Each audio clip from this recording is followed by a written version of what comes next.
Olá a todos, estamos aqui hoje novamente na Escola do Cuidado, na Escola Virtual do Cuidado da Senior Services, para falar de um tema muito importante, um tema que merece uma discussão em vários âmbitos, que é a questão da institucionalização, né, de idosos. Tem a instituição como um dispositivo de cuidados para esse segmento. Bom, todos sejam bem-vindos a essa live, né? O tabu das instituições de longa permanência para idosos no Brasil, né? Bom, após muitos anos eu estou aqui, né, para compartilhar com vocês a minha jornada no mercado de envelhecimento. Mas antes de começarmos, eu gostaria de me apresentar, né, para quem não me conhece. Eu sou a Marguerita, eu sou especialista e mestre em gerontologia, com formação em psicologia. Eu trabalho com idosos desde 1998. E ao longo desses 26 anos, eu tive diretamente em uma ILPI por quase 14 anos, além de atender idosos e as suas famílias nos últimos 12 anos na Senior Services, que é a nossa empresa de gestão de cuidados para idosos, né? Que dá um nome no nosso canal aqui, né? Que é Senior Services. Bom, deixo desde já o convite para que vocês se inscrevam no nosso canal, né? Tornando o nosso canal uma referência em educação para o envelhecimento, com o objetivo que a gente tem, que é qualificar profissionais que trabalham nesse mercado de trabalho, tá?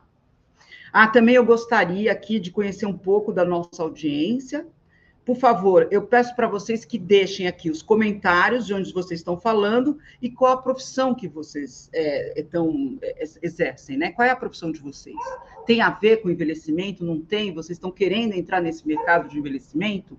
Outra coisa, as perguntas que forem surgindo ao longo da live, eu vou pedir para que vocês escrevam no chat, e logo que a gente for finalizando a live, assim, o conteúdo que a gente vai apresentar, a gente vai passar para a nossa convidada, né? Que a gente tem uma convidada muito especial aqui hoje, uma profissional muito competente, sabe muito de instituição de longa permanência, que é a Nívia. Mais para frente vou aqui apresentá-la formalmente para vocês, tá?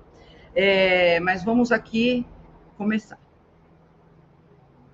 Bom, primeiro, a nossa live será aqui, primeira parte é o conteúdo programático, né, que é o conteúdo em si, sobre a questão do tabu das instituições de longa permanência para idosos, né, o que é isso, por que esse tabu, o que é tabu, né, e também a gente vai depois, no final, a gente vai ver um link, né, com certificado de 1h30 para quem conseguir, né, assistir aí desde do começo até o final a nossa live, né? Então, esperem, aguardem que vocês vão receber o link aí, tá? Para ter o certificado, tá bom?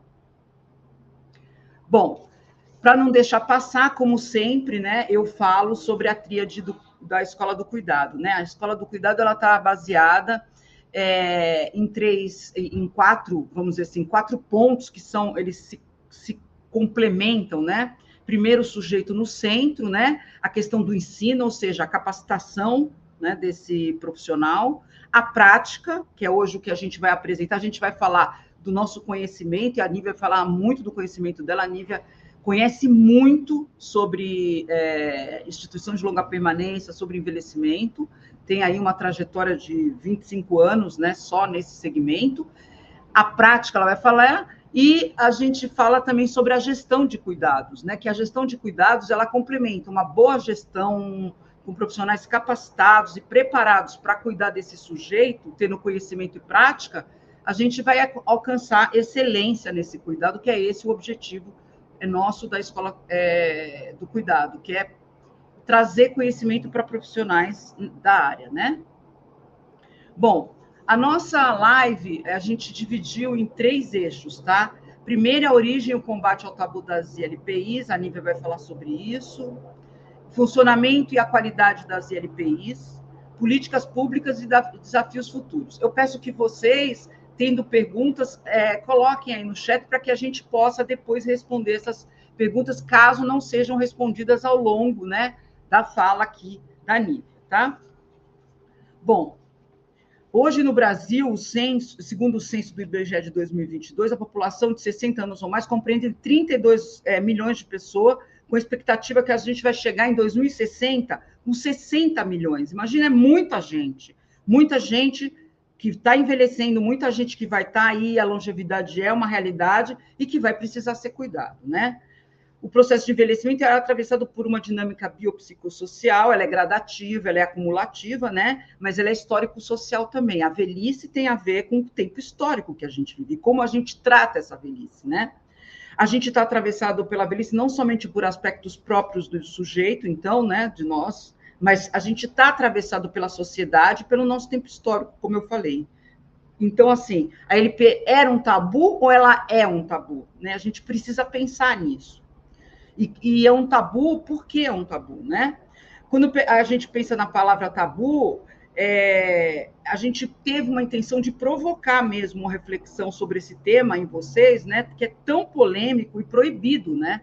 Quando se fala em levar um idoso para uma instituição de longa permanência, né? Institucionalização de idosos, parece muitas vezes algo que é vergonhoso, é até uma coisa feia, né? Você falar isso. Ai, que vergonha, vou institucionalizar meu pai, minha mãe, né?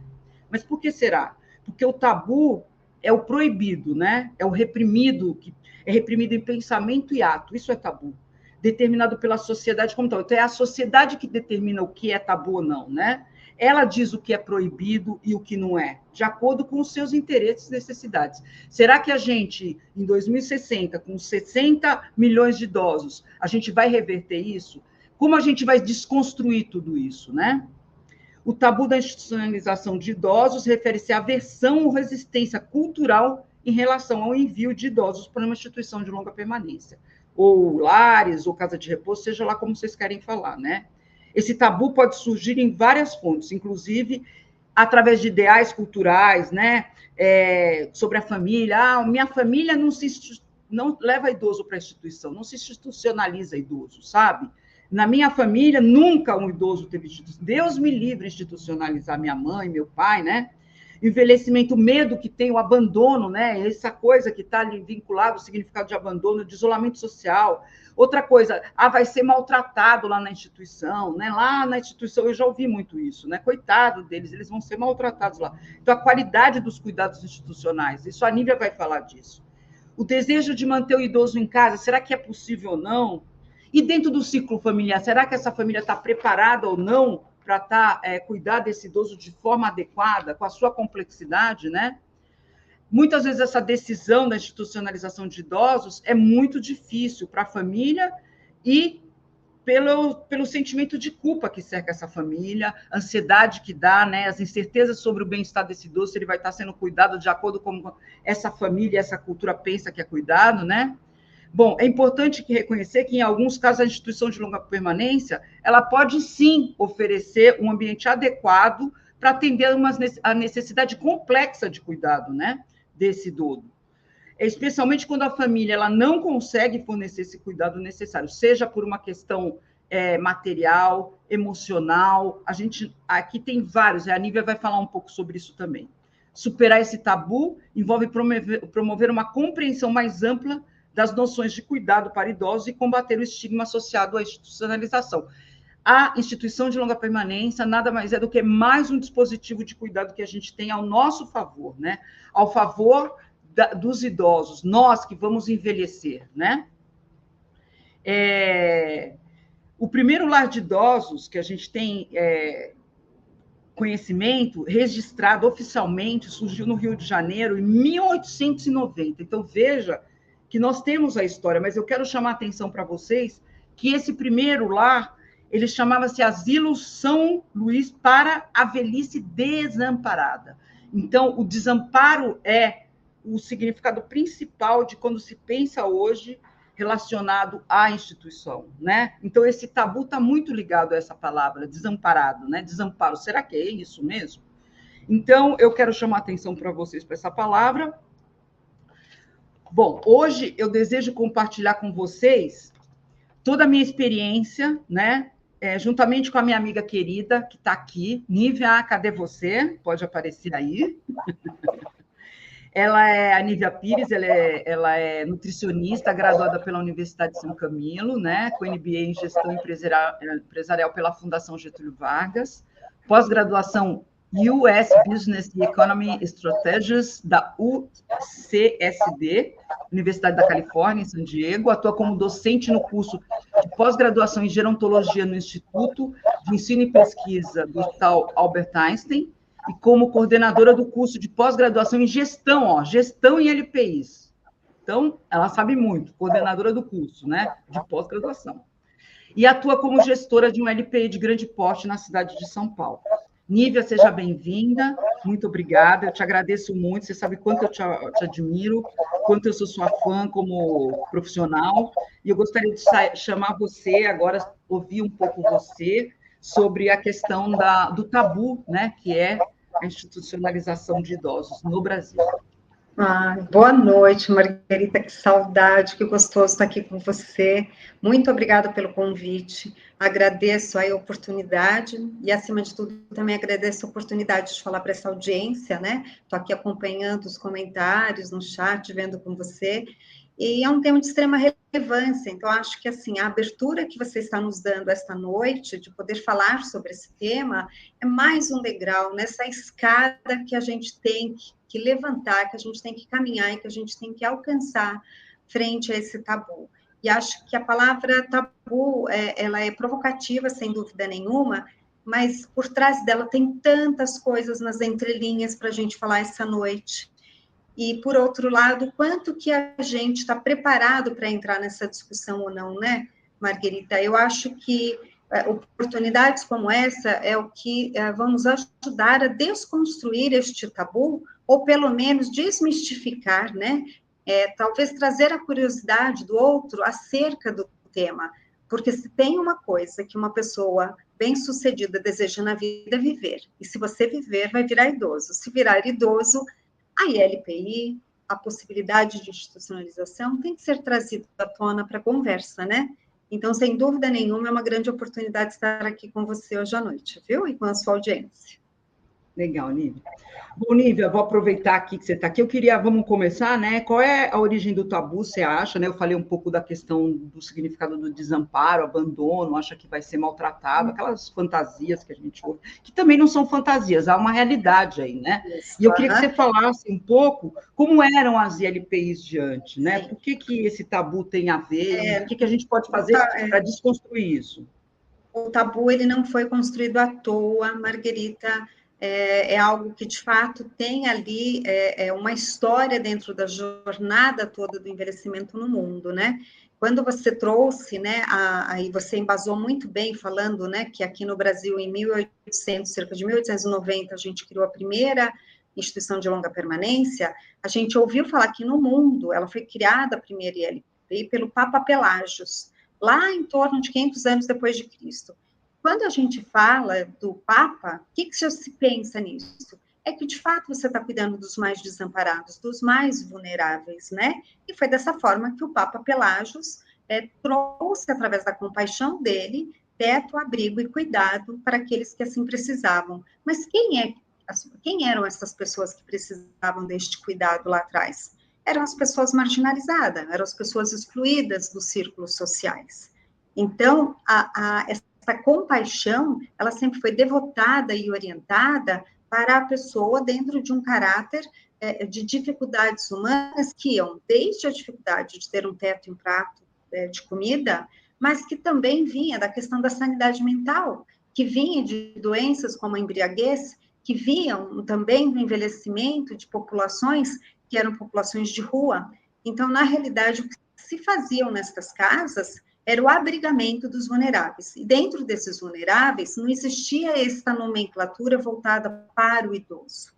Então, aí é que a coisa começa, de fato, a ter uma construção desordenada, com bom intuito. Ninguém está falando que lá atrás o Papa Pelágio ou que a própria Igreja Católica no Rio de Janeiro abriu o primeiro lar, abriu com má intenção, de forma alguma. A boa intenção foi o primeiro dos impulsos para se criar e para se abrigar e para se amparar estas pessoas. Só que não havia, de fato, um olhar de quem estava sendo inserido dentro daquela pequena comunidade, porque a ILPI é uma pequena comunidade, é uma atmosfera onde você tem que ter troca humana. E uma vez que você tem que ter troca humana, minimamente você tem que ter pessoas que consigam fazer essa troca de maneira saudável. Agora, colocar uma pessoa idosa, vulnerável e frágil, perto de uma pessoa com uma doença mental e com uma capacidade física completamente diferenciada daquele idoso, é desproporcional. Então, é aquele momento em que as pessoas começavam a olhar para essas casas de uma forma completamente marginalizadas, porque aquilo sim era um depósito, e aí as pessoas vão achar pesada a palavra, mas era isso que viam e que falam alguns até hoje, da escória humana. Eles achavam que dentro desses ambientes eram postos pessoas ou que mereciam estar ali. Ah, ele era um beberrão, ele era um fanfarrão, ela era uma pessoa que nunca foi muito afável com a própria família. E hoje a gente consegue entender que alguns processos de doença mental trazem para dentro do seio familiar algumas relações disruptivas. Só que naquela época, as pessoas achavam, inclusive, que aquele ambiente era um ambiente de mérito. Mérito por quê? Você não mereceu ser bem cuidado e bem tratado no seio familiar. Então, você vai para o depósito de velhos, você vai para o asilo. E aí, hoje, o que acontece? A gente vem carregando essas nomenclaturas que, ao longo das décadas, elas foram se modificando, elas foram se abrandando, elas foram se estruturando, só que a gente não deixou o tabu. Aquele cenário de um ambiente altamente tóxico, perigoso, pesado, nada disso foi tirado de cima dessas casas.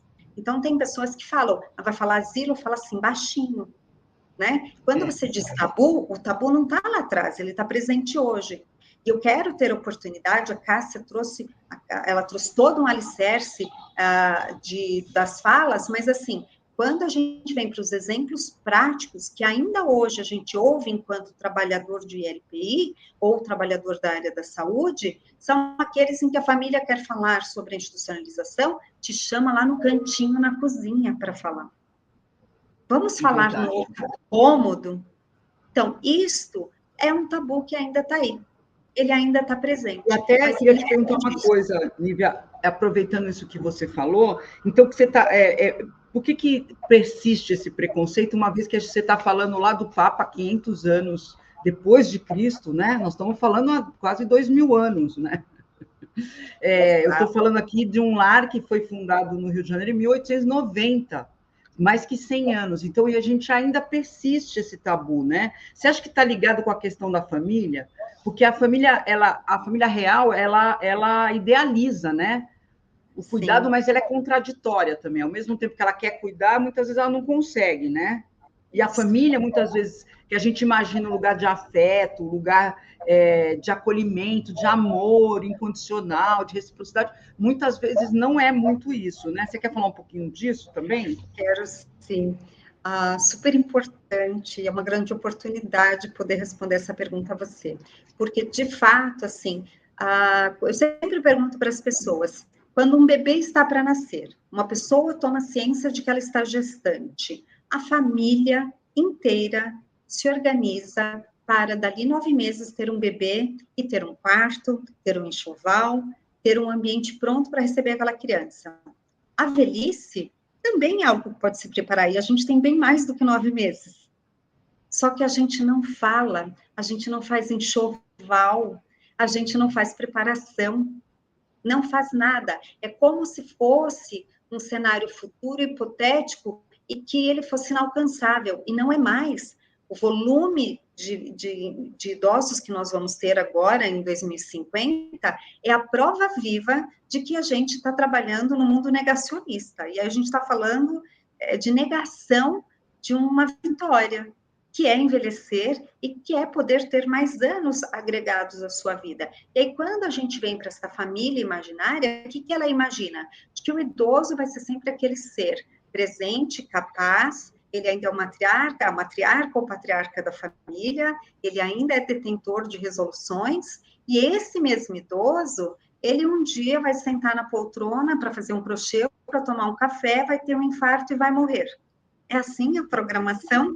Não é assim. Só que ninguém quer falar da outra forma que essa programação, de como essa vida vem. E desta maneira como a gente vai construindo esse envelhecimento, negando de que ele também vem com fragilidades, e de que a família tem que ser o centro de apoio, e de que a família, sim, tem que ser um ambiente que, de fato, vai amparar essa velhice, a gente simplesmente não está tocando no assunto. Ou seja, o tabu também está dentro das famílias. E o tabu, eu vejo que não é só personalização. Uma coisa. Desculpa. E os profissionais, eles também são atravessados por esse tabu? Sim, muito. Eu vou dar um exemplo que eu mesma. Eu digo para vocês que a gente aprende todos os dias nesse cenário. Não há escola ou faculdade que vai nos ensinar a enfrentar a velocidade do envelhecimento que nós estamos vivendo no nosso país. E uma vez que essa velocidade é tamanha, toda a informação que chega para a gente, ela já chega com delay, ela já chega atrasada, tá? Vou contar um pequeno caso, porque eu acho que ilustra bem o como que a gente não está preparado. Durante a pandemia, obviamente, a gente teve muita dificuldade aqui na nossa ILPI de fazer a entrada de novos moradores. Eis que uma pessoa me liga e fala, gostaria de levar a minha mãe para ser cuidada por vocês, porque eu estou extremamente cansada e a pandemia me esgotou ainda mais. Vocês podem fazer uma avaliação e admitir a minha mãe? Sim, claro. Você pode me contar um pouquinho de como é a sua mãe? Quando ela começou a me contar, achei uma idosa com perfil completamente adequado para ser admitido na nossa instituição. Eis que eu pergunto a idade da idosa. Quando ela me diz, minha mãe tem 103 anos, eu congelei. Porque eu torcia no meu imaginário e falava, meu Deus, eu vou trazer essa idosa para a nossa ILPI aos 103 anos, depois dela viver de maneira enraizada na casa dela, tirá-la daquele ambiente onde ela foi afetivamente cuidada por esta filha, eu vou tirá-la de lá, olha a minha visão, e trazê-la para a ILPI, porque por melhor que seja essa ILPI, não é igual o seio familiar. E o que eu fiz?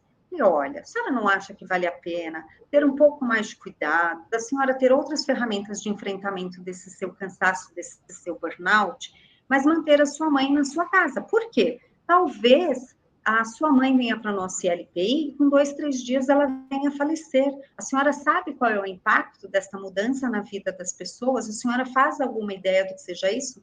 Sim, querida, eu faço ideia, mas eu estou esgotada. Eu sou uma idosa cuidando de outra. Olha só, eu não estava sendo capaz de enxergar a segunda idosa, só estava enxergando a primeira idosa desta relação. Então, eu também tenho que quebrar e tenho que desconstruir um tabu, que qual é? Que hoje, quando a gente fala de envelhecimento no Brasil, é de que quando você toma contato com uma família que tem uma centenária, junto com aquela centenária tem outros idosos cuidando dela, que também estão cansados. Então, eu tive que me desvestir do meu tabu, de que não era capaz de cuidar de uma centenária, de que eu precisava cuidar de uma outra idosa, e de que a institucionalização era, sim, a melhor saída para aquela família, porque a institucionalização nunca é solução para um único membro. A institucionalização, ela tem que servir e atender a mais membros da família. Então, quem fala, eu tenho 20 idosos que eu cuido na minha instituição. Não é verdade. Quem cuida de 20 idosos cuida de um universo de quase 100. Porque ele cuida do filho, ele cuida da nora, ele cuida da família, ele cuida dos netos. Porque uma vez que o idoso esteja na instituição bem cuidado, aquela família será bem cuidada, essas relações serão melhoradas, a entrega emocional para essa pessoa idosa será de grande valor. Então, eu recebi essa idosa. Desculpa. Não, só para contar. E ela ficou conosco até os 107 anos. Ai, que legal! Muito legal. Então, foi uma história muito bem sucedida. Que bom, que bom. Eu até ia te perguntar isso, né? Qual é o papel do profissional? Que é isso que você está falando. Você, como profissional, foi atravessada por uma questão pessoal sua, né? Puxa, será que eu vou conseguir cuidar dessa idosa? Olha, você chegou até 107, super sucesso, né? Qual é o papel desse profissional que trabalha com a velhice nesse momento que ele percebe esse universo que é esse idoso que está precisando de um cuidado mais complexo, que já não é possível ser na casa, né? Olha o que você está falando, você teve que olhar para a família, você tem que olhar para um universo muito grande. Queria que você falasse um pouco do papel desse profissional, né, que está ali diante da situação. Sim. Na realidade, hoje a institucionalização, ela depende de três grandes atores. O primeiro ator, obviamente, é a pessoa idosa e sua família, né? Daquele núcleo, eles são super importantes nesta avaliação. A segunda é do profissional de saúde que vem apoiando esta jornada, porque ninguém vai na casa do idoso por uma ou dois atendimentos. Você vai para 2, 3, 10, às vezes você atende por anos um idoso e chega um momento que você identifica que, de fato, eles precisam de muito mais ajuda. E o terceiro ator de grande importância é o profissional que recebe o idoso na instituição de longa permanência. Mas este profissional que está inserido no apoio à família, ele é de extrema importância, é necessário que ele tenha sensibilidade e preparo para isso, tá, Margarita? Não é algo que qualquer pessoa possa fazer a indicação de uma ILPI, porque a ILPI também pode ser utilizada dentro de alguns relacionamentos familiares como uma forma de punição. Nós já ouvimos idosos chegando aqui, olha, eu vim, aceitei vir porque a minha família me ameaçou. Isso acontece. Isso acontece. Então, a sensibilidade desse fisioterapeuta, desse enfermeiro, desse técnico que está dentro do domicílio, ele tem que, de fato, fazer análise do contexto familiar. Este idoso, ele está bem cuidado dentro de casa? Essa é uma pergunta que tem que ser francamente respondida.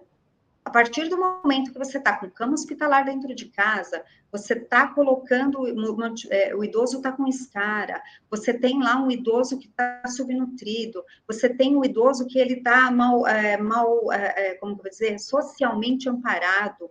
Do ponto de vista de engajamento familiar, você percebe que ele está abandonado, mesmo dentro do próprio lar, que as pessoas falam assim, quando eu colocar na instituição, ele está abandonado, mas em casa não. Isso não é uma verdade, o abandono acontece dentro do lar.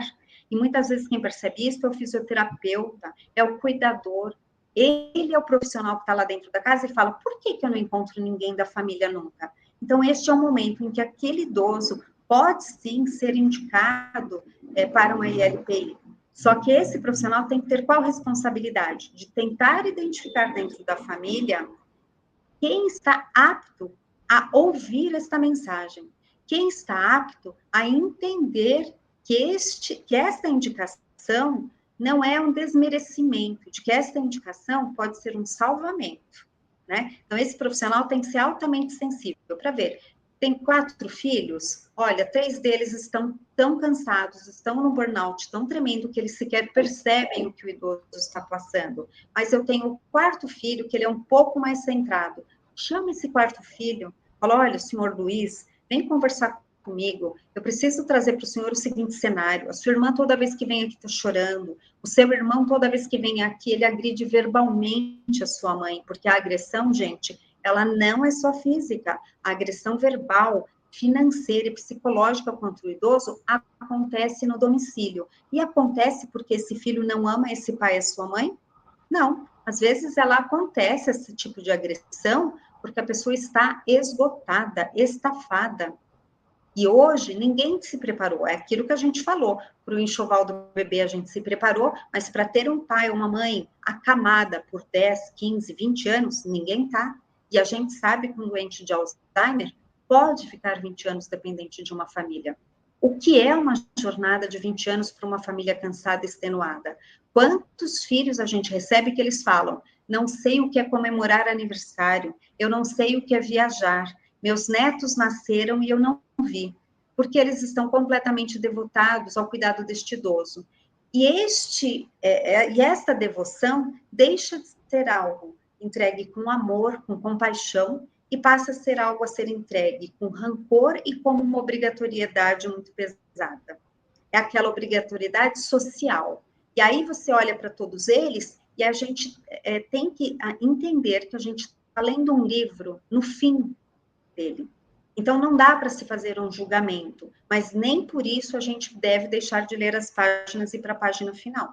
A gente precisa entender o contexto daquele momento, precisa apoiar aquela família, entender que todos precisam de ajuda e de que forma vai ajudar. E é rápido, Cássia, fazer esse processo de institucionalização? Não é, de forma nenhuma.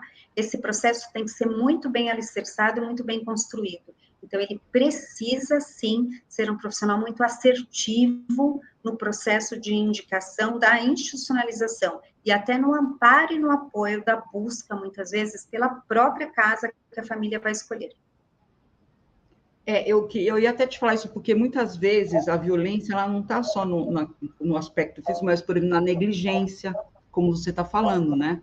Negligenciar os cuidados, negligenciar esse indivíduo na sua necessidade. E muitas vezes esse profissional ele precisa estar capacitado e preparado para poder ter essa percepção também, não, Nívia? Precisa estar preparado para isso. Sem dúvida nenhuma. O que a gente observa aqui, e não só aqui no mundo, né? Um grande desafio que as ILPs têm é o recebimento tardio do idoso. O que acontece? Muitas vezes, na tentativa de manter o cuidado intra-domicílio, você acaba penalizando o idoso com um cuidado inadequado dentro do domicílio. Por quê? Porque existe uma persistência ou talvez uma negação deste profissional de que existe mais um ponto de apoio para oferecer para este cliente, né?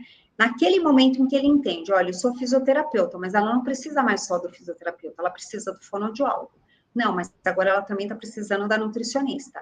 Não, mas ela está precisando que a enfermeira venha não sei quantas vezes. Ela está precisando que o médico venha fazer visitas de maneira mais regular. A fralda não está dando mais conta. A gente está tendo que fazer 1000 coisas. Quando você chega neste momento em que você começa a transformar a casa do idoso num ambiente mais hospitalar ou num ambiente onde o cuidado não está adequado, é a hora que este profissional tem que entender o que ele tem que fazer. Só que para este profissional ter esta formação, esta visão e esta capacidade, este profissional precisa buscar conhecimento dentro da área de gerontologia e tem que ter embasamento, inclusive, de escalas de funcionalidade deste idoso. Ele tem que ver como que a família está enxergando a redução e a funcionalidade, a incapacidade que está sendo instalada naquele idoso. Será que a família está conseguindo enxergar que aquele idoso está entrando numa zona de vulnerabilidade extrema? Então, esse profissional tem que ter a competência de comprovar isso. Ele tem que chegar e falar, o problema não é porque eu venho atender a sua mãe só 2 vezes por semana, é porque ela, de fato, precisa de muito mais apoio do que só 2 vezes por semana. Sua mãe está precisando de coisas que vão além do que eu estou conseguindo oferecer. E esse profissional, ele tem que se experienciar, Margarita, dentro deste processo, porque, em geral, o bom profissional que faz essa indicação, ele continua atuando na ILPI. As pessoas, às vezes, têm medo. Ele fala assim, olha, se eu mandar ele para a ILPI, eu perco o paciente, né? Não perde. O que nós recebemos de fisioterapeutas que são da família, porque são pessoas de referência, da mais alta confiança, é uma relação muito bem estruturada, o profissional só tem a ganhar. Por quê? Ele passa a ser um profissional altamente fidelizado àquela família, porque ele conseguiu prover o socorro e o alívio a todos no momento adequado. E o profissional que trabalha num cenário como esse que você está colocando, né, de um idoso que precisa de uma certa complexidade, ele precisa ter uma noção também, não só da questão técnica, como você falou, né, de competência técnica do que está acontecendo, das negligências, mas ele precisa ter uma sensibilidade, porque ele precisa, muitas vezes, fazer esse meio de campo com a família, com o médico, com os outros profissionais, para poder chegar, né, num ponto de falar sobre isso. Contexto familiar. Ele tem que fazer a leitura do contexto familiar. Qual é? E o bom profissional, ele percebe. Às vezes, no primeiro atendimento, você entra e você fala, meu Deus, onde eu entrei? Né?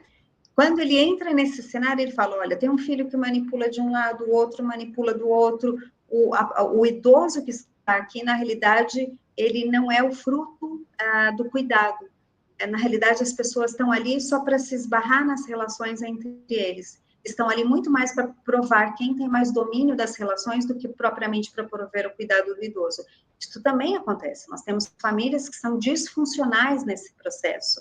E, às vezes, o profissional tem que fazer a indicação da ILPI, inclusive para tirar o idoso desse ambiente disfuncional.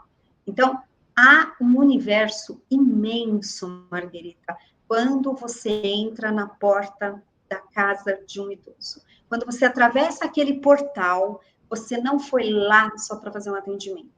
Você foi lá para fazer imersão numa história de vida complexa, pregressa e que tem pontos que ainda estão obscuros a você. E cabe você fazer a leitura, né? Fala assim, ai, cartomante? Não, não é. Mas se derem as cartas certas para a gente faz a leitura bonitinha de como foi a história. E tem mais uma história, e tem mais um ponto importante, né? O profissional de saúde ele tem que ser isento do julgamento. Julgar a família ou julgar as relações é algo que não cabe ao profissional, né? O profissional não está ali para fazer julgamento. O que ele precisa entender é como aquela família funciona e como profissional de saúde, com a minha responsabilidade. Porque nós não podemos esquecer, a gente não entra sozinho. Quem entra para dentro daquela porta, entra com registro. Ou entra com o seu porém, entra com o seu crefito, o profissional entra com o seu conselho dentro da casa do indivíduo e ele tem a responsabilidade de entender quem é o contratante, quem é de fato o paciente que está no centro do cuidado. Quem é a pessoa que é centro do cuidado? É a pessoa idosa? É. Como eu promovo o melhor cuidado para esta pessoa dentro desse contexto familiar e deste cenário? O que eu posso fazer? E não é fácil, e não é rápido, é algo que tem que ser calçado e muito bem estruturado. Nívia, eu queria te fazer uma pergunta, né? Como é o cuidado no LPI, que é um cuidado diferente do cuidado realizado no domicílio, é um cuidado mais profissional. Você quer falar um pouco sobre isso? E aí eu já me adianto, né? Eu queria saber para você qual é a equipe básica que tem que ter uma instituição de longa permanência para ser uma boa instituição de longa permanência. Quais são os profissionais, a equipe multi que precisa ter ali? Porque cuidado para idoso, você não cuida sozinho, né? Você precisa de uma equipe multi.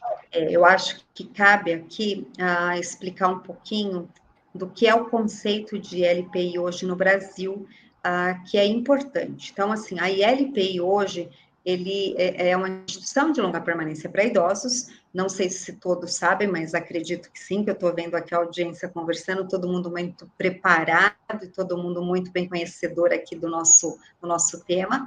As instituições, elas subdividem os idosos em 3 grupos.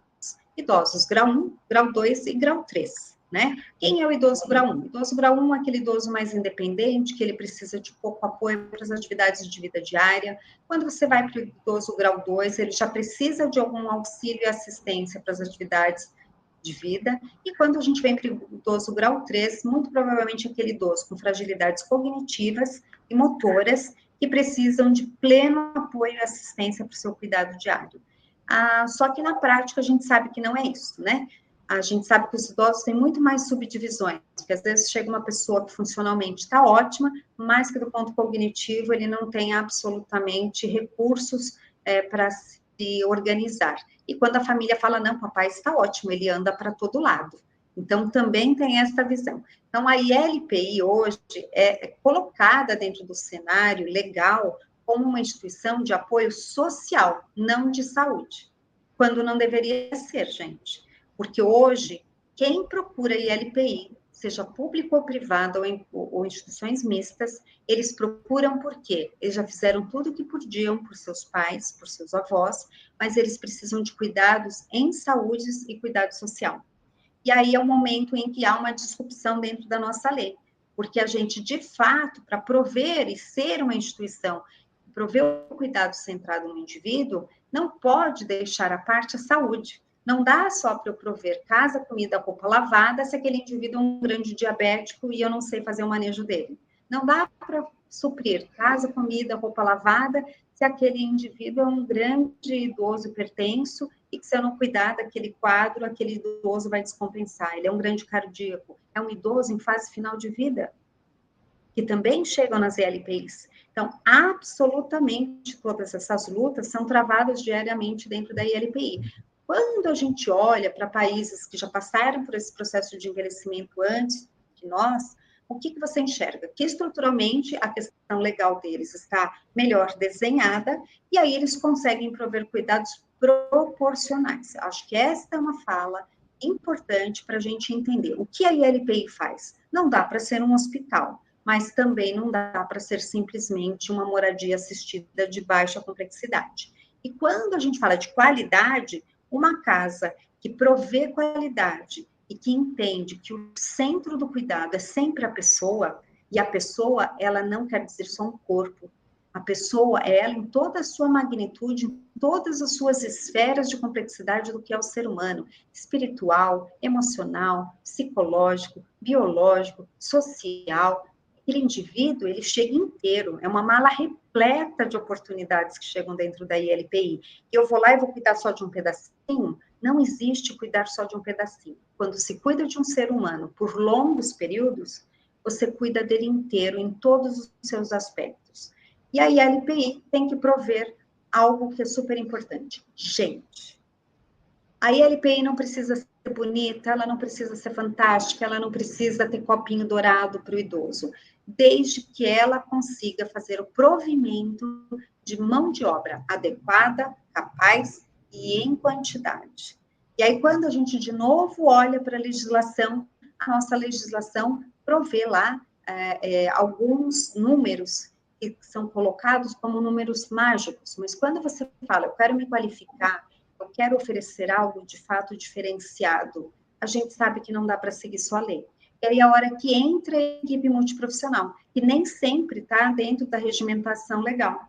E a gente ainda tem mais um desafio. O nosso Brasil é continental, né? É uma coisa imensa, colossal. E cada estado ainda vai lá e faz uma legislação para cada lugar. E aí, com isso, cada profissional tem um desafio. O pessoal do Espírito Santo, por exemplo, só podem abrir casas com até 40 idosos. Aí ele abre uma casa com só 40 idosos, ele não consegue escalonar. Por exemplo, com 40 idosos, você consegue pagar toda uma equipe multiprofissional? Não. O que os profissionais de lá fazem? Abrem 3 ou 4 casas de 40 idosos, os profissionais se dividem nas casas. E aí ele consegue prover o devido cuidado a esse idoso. E a equipe multiprofissional, ela é uma equipe que, de fato, tem a capacidade de fazer a argamassa, de fazer a junção. Porque a mão de obra motora dessa casa, sem dúvida nenhuma, é a equipe de enfermagem e cuidadores. A grande massa de cuidado beira-leito são esses dois profissionais. Mas a gestão, a maestria deste cuidado, fica na mão da equipe multiprofissional. E essa equipe é que vai fazer a dosagem, Marguerita, do que de fato nós vamos oferecer. E cada instituição tem que ter muito claro qual é a minha missão, o que eu quero entregar. Tenho certeza que se eu perguntasse hoje para o Papa Pelágio, qual é a sua missão nessa vida? Ele teria lindos descritivos dentro da visão e da missão dele, porque ele era bem intencionado dentro da elaboração do projeto dele. E hoje as ILPIs nascem também de pessoas muito bem intencionadas, só que se não fizerem a gestão adequada, não trouxerem para perto de si profissionais que de fato agreguem e tenham conhecimento, aquilo que você vai fazer de entrega de valor para o seu cliente lá na frente não vai ser real. Então, nós precisamos... Então, você falando de novo, você caiu na capacitação, ou seja, um RH, uma mão de obra capacitada desde a base, que são a enfermagem e cuidador, que estejam capacitados para atender esse público, assim como os profissionais da multidisciplinares. Quando você fala profissional multidisciplinar, você está falando que tipo de profissional? Nós estamos falando, por exemplo, do médico, você precisa ter o profissional médico apoiando na casa, porque em geral a gente vê assim também, né? O dono da ILPI é um médico, ele aparece lá de vez em quando. Não dá. Tem que ter uma sistemática de atendimento desse médico, a equipe de enfermagem, o psicólogo, a nutricionista, terapeuta ocupacional, assistente social, farmacêutico, fisioterapeutas. Não dá para esquecer de ninguém. O leque é amplo. O indivíduo é integral, o indivíduo é inteiro, o indivíduo precisa de absolutamente tudo. É um custo alto, né? É um custo alto. E hoje é onde a gente acaba esbarrando, né? E aí, de novo, a gente volta lá para a história do tabu. Por que que ainda hoje a gente vê, né, algumas histórias na televisão, né? Aquelas chamadas completamente em letras garrafais e vermelhas. Idoso em situação de abandono dentro da ILPI amarrado, né? A gente ouve falar muito isso, por quê? Esta ILPI não está orientada no cuidado centrado do idoso. E o custo, infelizmente, ele está atrelado a um bom cuidado, porque você tem que partir de um princípio básico. E é isso que a lei faz. Ela parte do princípio básico dos profissionais que uma ILPI deve ter. Menos do que aquilo não é aceitável. Agora, o céu é o limite quando você fala de cuidado, né? Se você, de fato, for trazer para dentro da sua ILPI absolutamente todos esses profissionais, fica caro? Fica. Tem quem pode pagar? Tem. Tem quem não pode pagar. Mas, por outro lado, as ILPIs sabem o perfil do seu cliente. Lembra que a gente falou lá da categoria 1, nível 1, 2 e 3? Existem ILPIs que são direcionadas a atender determinados públicos. E isso faz muita diferença na hora que você consegue agregar uma mão de obra que, de fato, vai trazer valor para o seu cliente. Então, você precisa ter a visão de quem você quer ser, de quem você quer atender e da qualidade que você quer oferecer.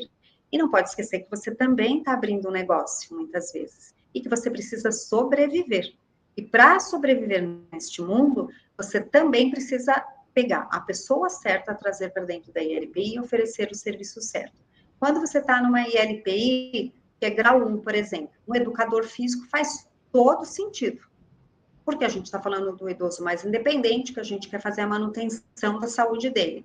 Um educador físico, se a gente contratar por 2 vezes na semana ou 3, ele já vai fazer a entrega dele para aquele grupo.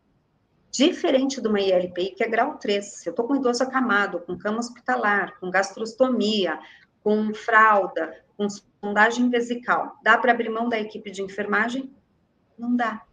Então, você tem que direcionar. Só que o que a gente faz hoje no país, a gente pega grau 1, 2 e 3, joga todo mundo dentro do mesmo pacote e acha que vai conseguir oferecer e modular de maneira adequada. É bastante difícil fazer isso, porque você vai ter que oferecer os profissionais todos, em todos os momentos. Então, você está falando em segmentação, né? Você tem que definir então, pelo que eu estou entendendo, uma ILPI, ela tem que definir qual é o público dela, né, para que ela possa ter um recurso razoável para investir nesse público, né, como Exato. Você falou, ou grau 1, ou grau 2, ou grau 1 e 2 no lugar, e o grau 3, que é aquele idoso mais comprometido, né, que eu acho que a gente estava conversando nas nossas reuniões, que é aquele idoso que está indo para morrer na instituição de longa permanência, né? Sim, e aí tem outro tabu, você acabou de falar uma palavra que ninguém quer associar a ILPI, morrer, morte. E aí entra o papel de quem está aqui do outro lado oferecendo esse serviço. A gente sabe que quando a gente fecha esse contrato, este é um contrato que no fim dele a gente não vai entregar alguém vivo para a família. O fim deste contrato é que você de fato vai entregar alguém muito bem cuidado, você vai entregar alguém que foi muito bem conduzido, de que ele foi feita a gestão da saúde dele até onde foi possível, até a morte. E as ILPIs, toda vez que um idoso morreu na ILPI, parecia que era um crime. Mas o que se espera dentro de uma ILPI? A ILPI, de fato, tem que entender que a morte pode acontecer lá. E a gente tem que trazer este cenário de morte para dentro do contrato. A gente tem que trazer o cenário de morte nos questionamentos que a gente faz à família. A gente tem que trazer esse cenário para os profissionais dentro da ILPI. Quem já não viveu aquele corre-corre que chamando do SAMU, chamando a ambulância, que é para levar o idoso.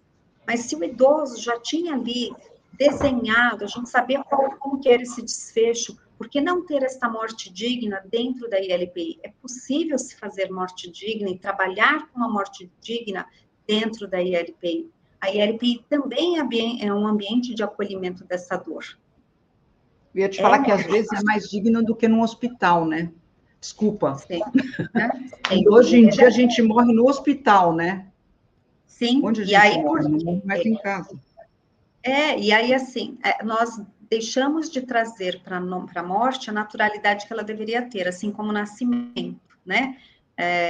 A Margarita e eu vamos falar um pouquinho mais do passado, onde as pessoas morriam em casa com seus entes queridos do lado. Verdade. E essa morte era uma morte muito digna e muito honrosa, porque naquele momento você estava com as pessoas que verdadeiramente te amam do seu lado. Hoje o que a gente faz? Esse banimento da dor, como se ela não existisse. A gente faz um recorte nesse momento de dor e depois você entrega só aquela tarefa final para o indivíduo que é enterrar o seu pai e sua mãe.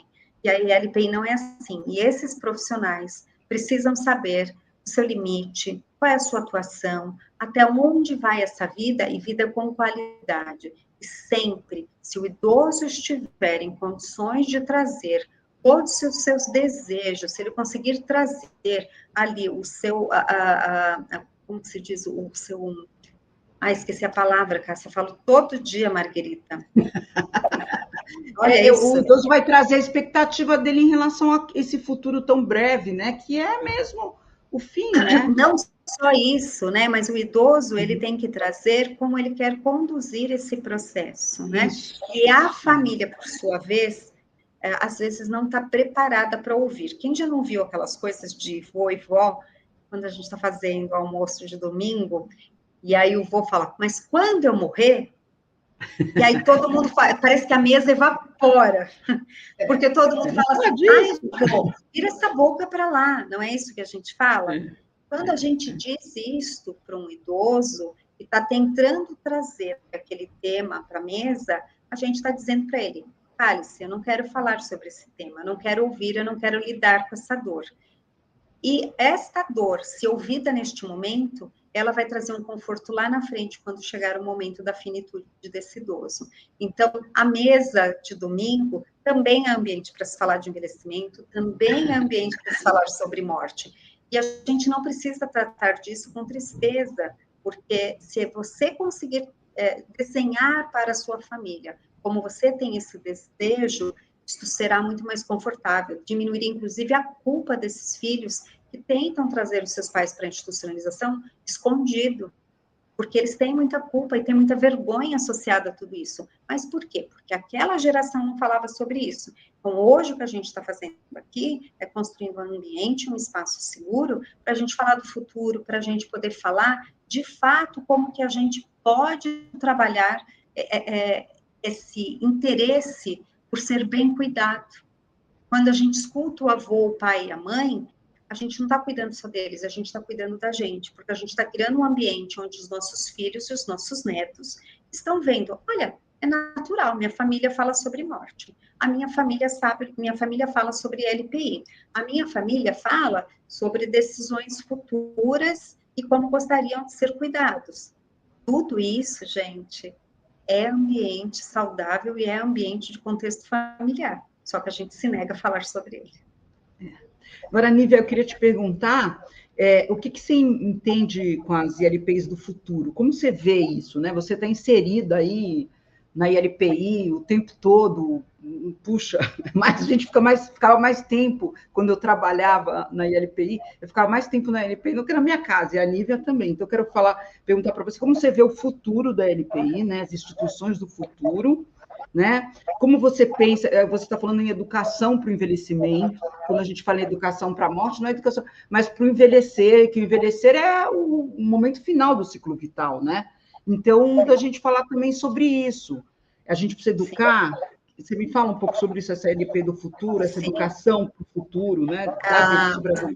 Você sabe que eu fui em um simpósio nos Estados Unidos, onde eles reúnem várias ILPIs, e chegou lá no meu desabafo, falando, a gente é muito atrasado, que lá no Brasil a gente não tem lei para isso, não tem lei para aquilo, porque falar sobre LPI lá é um drama, aqui hoje vocês até escolhem ainda, quando estão lá com 40 anos, vocês já estão escolhendo a LPI que vão usar nos 70, isso é muito bacana. Aí, um dos profissionais olhou para mim e falou assim, se não me engano, vocês estão com a maior velocidade de envelhecimento visto na história, né? Será que você não está sendo impaciente com a história? E naquele momento eu caí na real. Ele está certo. Então, o que acontece? A gente hoje olha para o europeu, olha para o Japão, olha para os Estados Unidos, olha para o Canadá e fala, nossa, que modelo lindo, por que a gente não é assim? Não dá para ser assim, porque a nossa história, a nossa velocidade de aprendizagem está sendo outra. E tem uma questão, sim, que não só é cultural, mas tem a questão geracional. Essa geração que está conosco hoje sendo cuidada, com 80, com 90 anos, eles não falavam sobre esse tema. Era uma lei sagrada. Eu tenho filhos para que os filhos cuidem de mim na velhice. Ponto. Estava posto. Foi o ensinamento daquela geração. Foi o aprendizado daquela geração. Foi a educação que aquela geração recebeu. Nós temos exceções? Temos. Tem idosos aqui com 90 anos que falam, não quero dar trabalho para os meus filhos, eu estou indo. Pronto.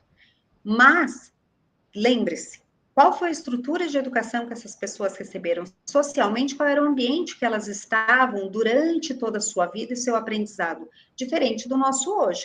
Hoje, nós temos famílias unicelulares, as pessoas não têm mais 10, 12 filhos como tinham antes. O número de filhos está extremamente reduzido, a jornada de trabalho das pessoas está muito estendida e, por outro lado, nossa vida também está estendida. Antes, uma pessoa de 50 anos era considerada um idoso, hoje, com 50 anos, Cláudia Raia teve filho. Simples assim. Para se ver a disrupção que existe entre aquele envelhecimento de 60, 70 anos atrás e o envelhecimento que temos hoje. Como nós vamos aprender coisas similares? Não vamos, nós estamos aprendendo coisas diferentes. O meu envelhecimento, já sentei com meu filho e com meu marido. Já falei, olha, posso ir para o ILPI? Quero ir para o ILPI. No momento certo. Tem hora certa para ir. Qual é o meu momento certo? Eu quero ter a minha casa, eu quero experimentar cuidador em casa, eu quero experimentar acompanhante, eu quero ter equipe multiprofissional na minha casa, mas quando não der mais, eu quero ir para o ILPI. Qual ILPI eu quero? Filho, olha, mamãe é católica, eu gostaria de estar num lugar onde as pessoas fossem todas brasileiras, onde tivesse algum lastro cristão para que eu pudesse me sentir confortável. Então, tudo isso a gente ensina também para os filhos. Então, nessa ILPI do futuro, somos nós, mercado, que vamos demandar. Nós é que vamos demandar o formato da nova ILPI. E tanto é fato de que esse mercado já está respondendo, que a gente nunca teve tanto nascimento e surgimento de ILPIs como nós tivemos desde que a pandemia, de fato, nos pegou. A pandemia veio para mostrar que as ILPIs existiam, porque a ILPI até então todo mundo achava que era um cenário para poucos. Quando veio o cenário do Covid, as ILPIs ganharam luz, e ganharam luz por quê? Infelizmente, de novo, negativo. O que a gente viu na Europa? A gente viu um completo desrespeito e abandono dentro das ILPIs, dentro da Europa, onde os idosos morriam de centenas. Tiveram casos em que 80% dos moradores faleceram. E quando nós tivemos a oportunidade de aprender, e aí, de novo, a fala daquele senhor me fez todo sentido, o que não é o aprendizado. Os europeus não tiveram a capacidade de aprender com o Covid que nós tivemos. 60 dias de diferença nesse aprendizado salvaram muitas vidas de pessoas idosas no Brasil. Entendem a diferença dessa velocidade? Então, nós estamos cobrando desta geração atual um aprendizado que não era cabido para eles. E, por outro lado, nós estamos com a nossa expectativa e a nossa régua lá em cima, querendo ser igual ao europeu, ao americano, igual ao canadense, só que a nossa velocidade de aprendizagem é outra. É muito mais difícil aprender a dirigir com o carro correndo do que com o carro devagar. E é isso que está acontecendo conosco nesse momento. E eu posso te falar também que eu tenho 63 anos, né? Eu sou idosa. Então, eu já penso nisso também. Acho que você falou uma coisa que é muito importante, que é a desconstrução desse tabu, né? De que você ser institucionalizada é a questão do abandono. Não é, muitas vezes é libertador, né? Porque eu não quero que meus filhos venham cuidar de mim. Então, eu também, eu quero, enquanto der para cuidar de mim em casa, beleza, não deu mais, pode me levar para a instituição, entendeu? Eu acho que é uma questão geracional mesmo. Margarita, é um ambiente onde também as pessoas renascem. Tem um caso da Covid para contar para vocês que até é engraçado. Nós recebemos uma senhora que ela e o esposo pegaram Covid, ficaram internados os dois, infelizmente o marido foi a óbito. Uhum. E a família que mora nos Estados Unidos se sentiu totalmente tocada, falou, não, ela tem que morar na ILPI de vocês, porque eu não tenho mais condições de cuidar da minha mãe. E ela veio pronta para morrer. Ela achou que depois de o marido falecido, enfraquecida pela Covid, ela viria para morrer. Chegou aqui, ela começou a paquerar. Recém-enviuvada, ela começou a namorar. E essa mulher ganhou peso, essa mulher ficou bonita, essa mulher tingiu o cabelo, essa mulher se embelezou. Eis que um dia ela solta uma pérola que todos nós demos risada. E, aliás, a ILPI é um ambiente de muito sorriso, viu, gente? A gente dá muitos sorrisos aqui dentro. E ela virou para mim e falou, ai, Nívia, tô com um arrependimento. Eu falei, mas qual o seu arrependimento? Ela falou assim, eu achando que ia morrer, dei as minhas joias todas para as minhas noras. Agora tem festa e eu não tenho joia, eu acho que eu vou pedir de volta. Então, é isso. A ILPI também é ambiente de vida, também é um ambiente onde a gente faz amizade, é um ambiente onde a gente se reconstrói, se redescobre sexualidade, se redescobre parcialidade, se redescobre possibilidades de criação. Então, a ILPI também é sinônimo de vida, gente. De relacionamento, né? Porque é um universo de relações. Você está ali convivendo numa comunidade, né? Você termina tendo amigos, amigas, que você às vezes nem tem na casa, impossibilita isso você estar na casa. Eu acho que essa questão desse tabu, ele vai ser desconstruído ao longo do tempo, né? Já está sendo desconstruído, né? E outra coisa que eu queria te perguntar para a gente, pena que está acabando o nosso tempo, mas em termos de política pública, o que a gente pode pensar que há de investimento em política pública, pensando no futuro, o envelhecimento futuro, né? O meu envelhecimento, o seu e de outros, né? Ou agora, o que está tendo para apoiar as ILPIs? Então, vamos lá. Existem algumas iniciativas que ainda são muito tímidas e dependem de estado para estado. Margarita, São Paulo, todo mundo fala, é uma cidade imensa, maravilhosa, mas hoje São Paulo tem um número de ILPIs completamente impraticável, não consegue receber o volume de idosos que a cidade de fato precisa. E quando a gente pensa em termos de legislação, nós tivemos uma revisão da RDC, que regulamenta as ILPIs, né? Foi agora em 2022, ela deixou de, hoje a RDC é a 502, ela foi revisada.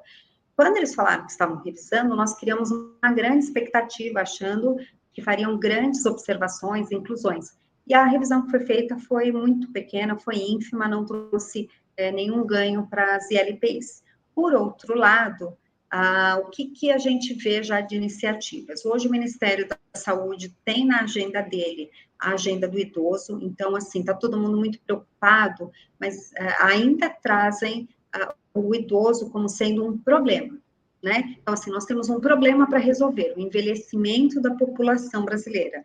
As pessoas não estão olhando do ponto de vista de que, na realidade, o envelhecimento foi uma conquista das pessoas. E uma vez que ela foi uma conquista, nós, e aí eu não estou falando nós profissionais de saúde, não, nós cidadãos temos o dever de monitorar para quem a gente está dando o nosso voto. Ele é um cara que cobre e ele cumpre a agenda do idoso, então é nele que eu vou votar. Uma vez que eu votei nele, ele está participando do comitê, ele faz parte do comitê de idosos da minha cidade, ele atuou, ele fez alguma proposta de lei. Então, nós precisamos também olhar desse ponto de vista, não do lado humano, é o dever de cada um de nós. Nós precisamos fazer isso. Como cidadão, né? Como cidadão, tem que fazer. Mas a gente vai ter que cobrar. Por quê? As necessidades do país são tão grandes que a agenda do envelhecimento vai ficando esquecida. E como ninguém quer tocar no tema, ninguém se dedica a ir fazer. Se a gente fizer uma manifestação na Paulista, o prol dos idosos, não vai encher tanto quanto se a gente fizer com outra temática. Então, assim, ele ainda não é um tema onde tem um engajamento devido e adequado pela proporção do desafio que nós temos pela frente. Eu gosto de trazer o envelhecimento como desafio, não como problema. Ele é um desafio, nada mais do que isso. E aí, nós não estamos amparados para isso, né? Exatamente. Bom, puxa, que pena, Nívia, mas olha, o nosso tempo tá, eu quero ouvir um pouquinho também as pessoas, foi uma delícia ouvir você aí. Eu queria agora colocar umas perguntinhas, as perguntas, vamos lá, eu queria ter para você, tá, Nívia? A Leila. Como é o procedimento feito quando o idoso não quer ser institucionalizado, mas os filhos não dão essa opção? Eu cuido da minha mãe com Alzheimer, com leveza, e nunca pensei em institucionalizá-la. Perfeito, excelente pergunta. O primeiro pré-requisito para que um idoso venha morar numa ILPI é que ele participe da entrevista admissional. Então, não dá só para você falar com os filhos, feche o contrato e depois você traz o idoso para a ILPI. O idoso tem que ser visto porque ele, de fato, é a pessoa para quem você vai oferecer o cuidado. E o idoso, tem pessoas que falam assim, meu pai tem diagnóstico de Alzheimer, então tudo que ele falar tem que ser desconsiderado. Isso não é uma absoluta verdade. Hoje, a gente já vê com bastante frequência até a curatela parcial. O que quer dizer a curatela parcial? De que o indivíduo talvez seja incapaz de opinar sobre alguns campos da vida dele, mas não todos. Enquanto ele tiver autonomia para discernir entre a palavra sim e não e o que de fato ela traz com ele nessa decisão, o idoso tem o direito. Então, ele tem que ser ouvido. Isso é um ponto. Trazer o idoso de maneira forçosa, isso é chamado de cárcere privado e é crime. E a ILPI também pode ser um ambiente de crime, tá? Então, nós não podemos trazer um idoso de maneira forçada, porém, existem idosos que são cuidados por suas famílias, são incapazes do ponto de vista legal e clínico, e aquela família possui a curatela, que é um documento que, de fato, ampara aquele familiar a tomar uma decisão em nome daquele idoso. Em alguns momentos, este familiar, que é o curador, é que vai tomar a decisão. Então, sempre que nós pedimos, por favor, nos apresente a curatela, e aí sim o senhor pode tomar essa decisão pelo seu pai, pela sua mãe. E aí, do ponto de vista prático, supondo que o idoso de fato seja incapaz, ele seja resistente a vir para a ILPI, e a família tem a curatela e entende que aquele é o ambiente, toda a equipe que fez a análise também entende que ele vai se beneficiar da institucionalização, a equipe da instituição, junto com a equipe médica de cuidado, que já vinha cuidando dele, tem que, de fato, montar toda uma estratégia para fazer o manejo desse idoso na instituição. E pode ser, sim, desde vem só para passar um dia, vem só para almoçar, vem só na quarta-feira que é para o bingo, até que aquele ambiente, de fato, não se torne tão hostil para ele. E uma coisa que a gente faz aqui, que a gente recomenda para absolutamente todas as famílias, você quer trazer o seu idoso? Traga, não desmonte a casa dele. Todo contrato pode ser desfeito a qualquer momento por ambas as partes. Então, o que a gente pede para a família? Você trouxe o idoso para morar na ILPI? Mas eu vou vender o apartamento dele. Não venda. Porque eles estarão fazendo uma experiência, a família estará fazendo uma experiência e nós também estaremos em experiência. E pode ser que nós, enquanto ILPIs, identifiquemos que aquele indivíduo não vai ser beneficiado com a convivência dentro da institucionalização. E uma vez que a gente entenda que ele era melhor atendido, ou ele estava mais tranquilo e melhor e mais confortável dentro do domicílio, a gente rompe o contrato e devolve o idoso. Então, não dá para devolver para um ambiente que não era o dele anteriormente. Então, nós sempre dissemos, não mexam em nada na vida do idoso, até que você tenha plena certeza de que, de fato, toda essa tríade de cuidado esteja confortável. Família, idoso e a ILPI. Tem que estar confortável para as três partes. Se não tiver, é um contrato de longuíssimo prazo. Ninguém vem para a ILPI para ficar uma semana. Quem vem para a ILPI, vem para ficar anos. Então, esta relação tem que começar puramente com a verdade, sempre. Ok. Bom, tem esse aqui, ó, da Karina Oliveira. É o olhar e o atendimento humanizado com equipe multi-interdisciplinar, com capacitação sistemática, com escuta ativa junto ao contexto familiar e da própria pessoa idosa. Muito boa, né, Nívia? O que você achou aí dessa... que ela disse? Karina falou brilhantemente bem. É isto. Parece simples, né, Karina? Todo mundo olha para essa frase e fala assim, é só isso que a ILPI tem que oferecer. Só isso é um mundo de amor, de compaixão, de competência e de muita entrega. Porque você olhar para o indivíduo, saber escutá-lo, escutar aquela família e traduzir isso numa linguagem profissional, é um desafio tremendo. A gente fala que para cada quarto que você entra, você está entrando numa história. E cada história é única. Não dá para tudo ser igual. E ILPI não é quartel. Em ILPI, todas as regras sempre serão quebradas. Por quê? Porque a gente está tratando de um ser humano. E tratar de um ser humano nunca pode ser tão protocolar. Existem coisas que são protocolares, mas o cuidado humano não dá para ser. O Geraldo está te parabenizando pelas suas colocações, eu também te parabenizo muito. Agora tem aqui, olha, peraí, deixa eu colocar essa, a Eugênia Ligoski, ela é gestora de 3 ILPIs no Rio Grande do Sul. Seja bem-vinda, Eugênia, espero que você tenha desfrutado das falas da Nívia aqui, explanação perfeita, parabéns, Nívia, 3 ILPIs lá no Rio Grande do Sul, hein? Guerreira. Guerreira, né, Nívia? Guerreira. A Damares Tanaka aqui. Deixa eu ver aqui quem mais. Aqui, ó. A Josilene, ela tem que ter a equipe multiprofissional e dentro das ILPIs vários desafios para serem vencidos. Foi o que a Nívia falou aqui, né? A gente não acha que é um problema, mas são os desafios, né, Nívia? São muitos, né? Muitos. Temos aqui a Karina de novo, ela fala, significa que, ao cuidar de uma pessoa idosa, você deve prestar atenção no cuidado dela sobre as suas questões de saúde física, emocional, cultural, social, prestar atenção na história da família, o que a Nívia falou aqui o tempo todo, né? Religioso. Um pouco, Nívia. E o religioso também é importante, né? As pessoas acabam vivendo momentos muito significativos dentro da ILPI. E, então, a ILPI também é um ambiente onde a gente ressignifica as relações, é um ambiente onde relações destruídas são reconquistadas, e é um ambiente onde existe muito perdão, existe muita compaixão, e nós somos facilitadores dessa troca de emoções, e quando o indivíduo, de fato, chega no momento final de vida dele, a questão religiosa se torna mais premente, se torna mais pungente na vida daquele indivíduo, e você também tem que estar bastante aberta para acolher essa vertente que é necessária dentro do ser humano, né? Então, nós também temos que acolher a crença, a espiritualidade, a religiosidade de todos. Bom, agora tem o S1S, que não tem o nome, né? Mas o que eu vejo é as ILPIs definindo o critério de grau 1 e 2. Só que com o tempo o idoso vira grau 3. E aí? Vou te falar uma coisa.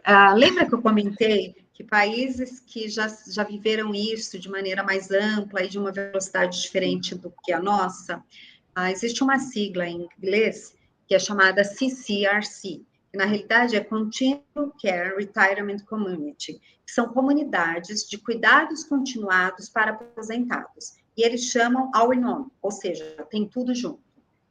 Isto é algo que vem ganhando força tremenda no mundo, porque isto já é sabido. A pessoa, quando entra na ILPI, ela é bem cuidada, começa daí, e uma vez bem cuidada, ela vai viver muito mais. E ela vivendo muito mais, ela vai passar pelas fases todas do envelhecimento, grau 1, grau 2 e grau 3. Só que as ILPIs, ou banem esse indivíduo que é grau 3, falam, o nosso contrato só vai até o nível 2. Agora você tem que procurar uma outra casa. E aí, quer dizer, de novo aquele indivíduo vai passar por aquele sofrimento de mudança, de novo aquele indivíduo vai ter que se reorganizar do ponto de vista comunitário dentro de uma outra ILPI, ou tem ILPIs que falam realmente que não tem o grau 3 e colocam sonda, tudo que você puder imaginar acontece dentro dessa ILPI, porque essa é a verdade. A verdade é que o nível 1, o 2 e o 3 cabem na ILPI, devem estar na ILPI, e nós precisamos aceitá-lo, admiti-lo e precificá-lo. E, acima de tudo, para precificar, você tem que ter a equipe adequada. Então, é óbvio que o indivíduo grau 1 vai custar um preço, o indivíduo grau 2 vai custar outro preço, e o 3 vai custar outro. Tem ILPIs hoje ainda que vendem um pacote único e vendem a acomodação. Não é o que ele compra e não é o que custa caro, não é a acomodação. Um quarto maior ou menor não é o que faz diferença no ILPI. O que faz diferença é quantas vezes o médico vai passar. E se eu só tiver grau 1, ele vai passar uma vez por semana. Só que se eu tiver só grau 3, ele vai ter que passar 3 vezes por semana. E aí, tanto faz se o quarto é pequeno ou grande, o que custa caro é o médico. Então, a gente precisa aprender a fazer este manejo e entender que este grau 1, 2 e 3 ainda chega neste 3 com a finitude dentro da ILPI. Dando dignidade, É pacote completo, é a última mudança, é a última mala que este idoso faz. E se ele está fazendo essa última mudança, por que não tornar essa experiência a mais positiva possível? Viver dignamente a velhice e a morte. Por que não? É verdade. Bom, a Karina, de novo, vou rápido aqui, porque a gente está com o tempo um pouco apertado, tem muitas perguntas. A Tipificação Nacional de Serviços Socioassistenciais aponta para a LPI, é um equipamento de alta complexidade. A Nívia falou isso aqui, né? Isso se aplica no contexto particular também, professora Nívia? Sim, muito. Hoje, como a gente tem sido muito buscado pelas famílias que têm idosos no grau 3, e você tem que socorrê-las, tem que atendê-las, a ILPI se torna um ambiente onde, de alguma forma, nós somos leitos de média complexidade. Tem pessoas que falam, porque o nosso morador, ele é um morador quando ele entra, mas ele vira paciente. Ele vira paciente dentro da ILPI. E a gente se nega a ter essa nomenclatura. A gente não tem que tratá-lo como paciente, de forma nenhuma. A gente trata o indivíduo como indivíduo. Mas, do ponto de vista de gestão, a gente tem que entender que horas eu tenho um morador, horas aquele morador vira um paciente dentro da ILPI. E quando ele vira um paciente dentro da ILPI, este cuidado se torna, sim, de alta complexidade. A gente pode trabalhar com bomba de morfina dentro de uma ILPI para trazer conforto no processo de finitude. E isso daí é imaginado para grau 1 ou numa instituição que quer colocar vasinho bonitinho e só? Não, o vaso bonitinho também é importante, mas você tem que saber olhar a complexidade da evolução desse cuidado. Verdade. Bom, a última pergunta é essa, que eu acho que é legal a gente falar sobre isso, que é a questão da população LGBTQIA+, né? Precisamos evoluir muito. ILPIs com a população LGBT, né? Poucas não sabem acolher. Isso sem falar da falta de respeito com as religiões, né? E respeito é tudo. A Kátia está falando aqui. Você quer comentar alguma coisa sobre a questão das ILPs para esse público LGBT? Já há um grande movimento, já existe um grande movimento para que se tenham ambientes completamente adequados, e não só isso, que sejam respeitosos com a população LGBTQIA+, e não acho que caiba excluí-los ou de criar ILPs. Nesse aspecto, eu sou um pouco contra. As pessoas falam, tem que criar uma ILP específica para este público. Eu acho que não. Eu acho que todo mundo cabe em todo lugar, né? O ser humano cabe em todo lugar, desde que quem esteja ao redor respeite aquele ser humano dentro da sua complexidade, das suas crenças, dos seus valores, né? Essa vivência do público LGBT sempre esteve dentro da ILPI, não é de hoje, sempre existiu, só que, de alguma forma, eles também ficavam dentro do armário na ILPI. É horrível dizer isso, mas era o que acontecia. E hoje eu já não vejo isso, as pessoas já conseguem entrar nas ILPIs dizendo, de fato, quais são suas orientações e de que forma elas se posicionam, e conseguem ter respeito e espaço. E isso também é algo que as pessoas não acreditam. A ILPI é um ambiente de grandes discussões, a ILPI é um ambiente altamente democrático, quando você consegue gerir bem esse espaço, e isso é o que traz vida para os idosos. Tem idoso que chega na ILP murchinho, mas quando ele entende que aquele é um ambiente onde ele está sendo provocado, ele está sendo colocado à prova, que a história dele tem relevância para ser trazida para uma discussão, o olho brilha e ele traz a discussão e ele vai brigar, porque a ILPI boa não é com o idoso dormindo com um cobertorzinho nas pernas, não. E a LPI boa é com o idoso brigando, às vezes gritando com o outro, e a gente fala, o que está acontecendo? Ele me desrespeitou, não sei o quê, nananana. Ótimo, estão vivendo. Faz parte da vida ter esses momentos disruptivos. Faz parte da vida ter momentos de embate. Então, enquanto eles tiverem energia para brigar por seus ideais, por suas crenças e por seus valores, eles estão vivos. E é isso que a gente tem que promover dentro da ILPI, vida. Ótimo. Aqui está qual material de leitura vocês indicam para a compreensão do contexto do envelhecimento e LPI? Isso, são vários. Posso me comprometer a contribuir depois, enviando para a Marguerita algumas indicações, mas, de fato, é um mundo bem amplo, a gente não tem ainda a nossa própria Bíblia. Não temos. Quem sabe é uma oportunidade para a gente escrever. É verdade, é verdade. Bom, muito obrigada pela riqueza dessa troca, explanação. Tem um monte de gente aqui dizendo que foi maravilhoso, Nívia, que foi lindo, só que o tempo está rodando. A Nívia também tem os compromissos dela, não posso também prendê-la aqui. Queria te agradecer muito, Nívia, falar que foi um prazer ter você aqui. comigo e aqui na Escola do Cuidado, né? É um tema que a gente pode voltar depois a falar sobre isso. Tem muita coisa para falar, muita coisa, né? Não é que é um tema muito amplo, né? Que ainda vai ter muita discussão sobre isso. Então, eu quero agradecer. Calma, Nívia, você não vai embora ainda. Calma, eu ainda vou chegar lá na sua parte lá. Espera aí, deixa eu ver. Você sabe que eu não... vou pedir para o meu backstation aí. Por favor, Érica, você coloca, por favor, para mim o slide? Para mim finalizar. Ai, obrigada. Bom, como a gente falou aqui muito sobre família, a Nívia falou da importância da família.